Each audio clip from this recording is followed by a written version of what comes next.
RVA, l'invité de la rédaction. Notre invitée de la rédaction ce mois-ci, Véronica Olteanu, présidente de la Fédération des étudiants d'Auvergne. Bonjour Véronica. Bonjour, merci de me recevoir. Et merci d'être avec nous au micro de RVA. On va parler essentiellement du quotidien des étudiants dans la région et sur Clermont-Ferrand. Et surtout depuis la crise sanitaire, puisqu'on le sait, ça a été très compliqué aussi pour le milieu étudiant. Est-ce qu'on peut rappeler déjà comment a été vécue majoritairement cette crise pour ces étudiants ?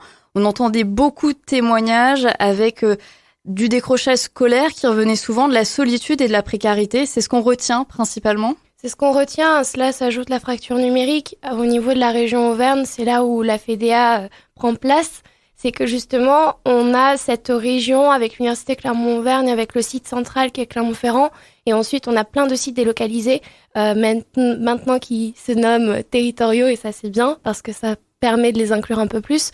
Donc, ils sont Vichy, Montluçon, Aurillac, Le Puy et Moulins. Et donc, du coup, ces sites-là ont subi une fracture numérique puisqu'avec la crise sanitaire, les étudiants étaient chez eux. Et ce sont des départements qui ne sont pas toujours aussi bien desservis niveau Internet, niveau réseau, et qui ont dû investir du coup davantage sur tout ce qui est frais numériques. On l'a vu au niveau du coût de la rentrée qui a été fait par la Fédération des étudiants d'Auvergne en septembre. Ça a augmenté de plus de 7%. Tout ce qui est numérique, tout ce qui est informatique, et ça c'est catastrophique pour les étudiants, oui. Donc on a la fracture numérique, on a la solitude forcément, beaucoup il y a une enquête nationale qui a été réalisée, plus de 83% des étudiants ont annoncé être en décrochage scolaire. Alors que pour beaucoup, ils étaient dans des études qui leur plaisent, qui sont bien. Et pourtant, on se retrouve avec des étudiants qui ont des pensées suicidaires, 24%.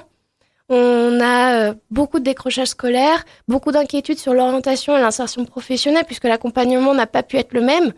Derrière, s'ajoute la précarité en général, qui est celle menstruelle, qui est celle financière, économique, psychique. Et on ajoute tout cela dans un contexte où on est seul. On ne peut pas faire de cohésion étudiante, on ne peut pas rencontrer les autres, où des promotions ne se sont pas vues, hormis le distanciel. Et c'est juste dramatique. Et aujourd'hui, à l'heure où on parle, on l'a vu, la rentrée universitaire en présentiel, a bien repris après tout ce temps. Il était temps, c'est le cas de le dire. Quel sentiment vous avez eu en tant qu'étudiant ? Est-ce que c'était étrange ? Est-ce que vous avez ressenti ce nouveau souffle et cette vie sociale qui reprenait ? Ça a fait du bien.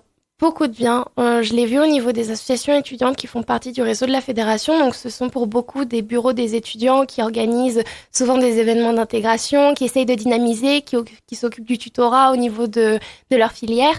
Et là, d'avoir enfin un petit retour en présentiel pour les licences et un retour complet pour les masters, c'était phénoménal. On a senti les étudiants revivre, se reconnecter. Par contre, on sent toujours les 1 an et demi de pause.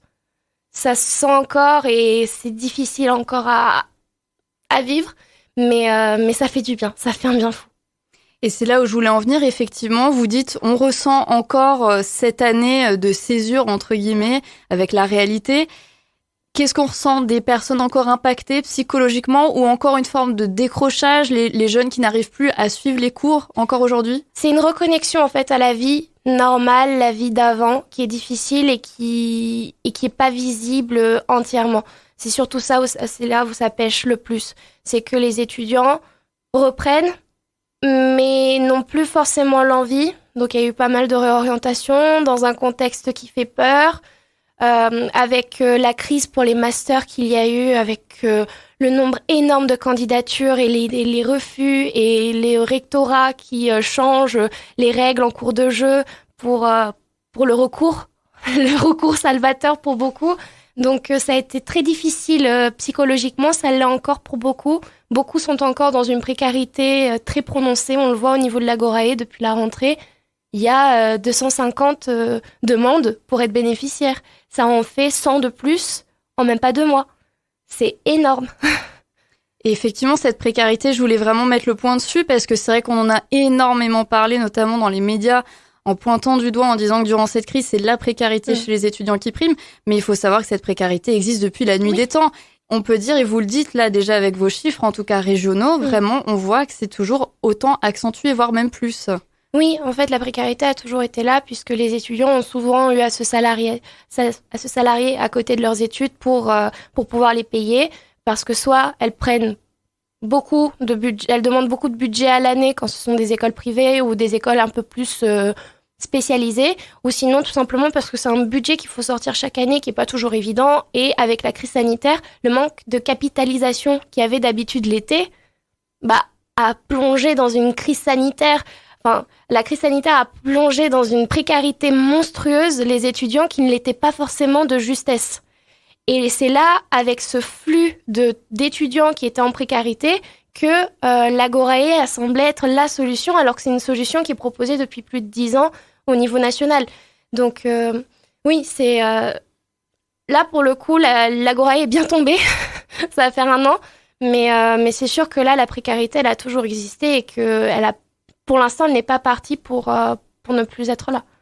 Et l'Agorae, j'aimerais vraiment en parler plus en détail, reparler de ce concept. Donc, il s'agit d'une épicerie solidaire et un espace d'échange, finalement, comme vous le dites, qui a été créé il y a presque 1 an, localement, sur Clermont-Ferrand. Est-ce qu'on peut rappeler concrètement quel est tout cet engagement autour de l'Agorae ? Alors, c'est une épicerie étudiante gérée par les étudiants pour les étudiants. C'est une épicerie dont on peut bénéficier seulement par son statut d'étudiant. Pas besoin d'être boursier, de prendre en compte les revenus des parents. C'est vraiment l'étudiant, lui seul, qui compte. Et plus sa situation porte à ce qu'il y ait un projet derrière d'investissement, plus il pourra demander à bénéficier de l'Agorae. Par exemple, un étudiant qui aura besoin de se refaire une bonne dentition, ça coûte très cher, eh bien peut justifier de bénéficier de l'Agorae le temps que lui puisse mettre assez de sous de côté pour pouvoir financer cela. Ça peut, ou un emprunt parce qu'on a dû changer une voiture. Ça peut être, c'est une nouvelle dimension dans ce projet-là qui est assez intéressante, c'est que ça inclut vraiment l'étudiant en difficulté à un instant T, et l'objectif c'est de l'accompagner pour qu'il ait cette aide-là financière au niveau alimentaire, hygiénique et au niveau des produits d'entretien. Et au niveau de la FEDEA, quelle autre mesure phare, si j'ose dire, quel autre soutien vous apportez au quotidien en dehors de cette Agorae ?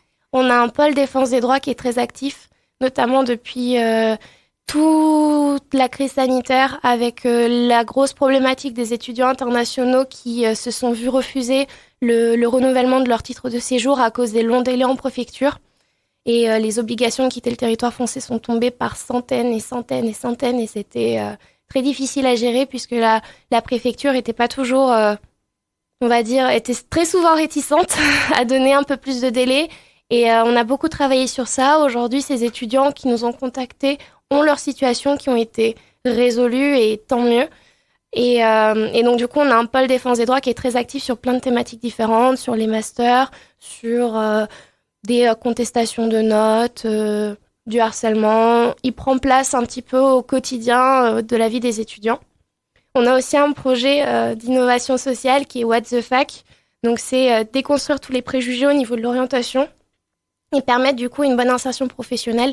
Comme ça, on est convaincu au niveau de la FEDEA et du réseau qu'elle a que l'éducation populaire, c'est la façon de transmettre un maximum d'informations et de permettre une bonne orientation.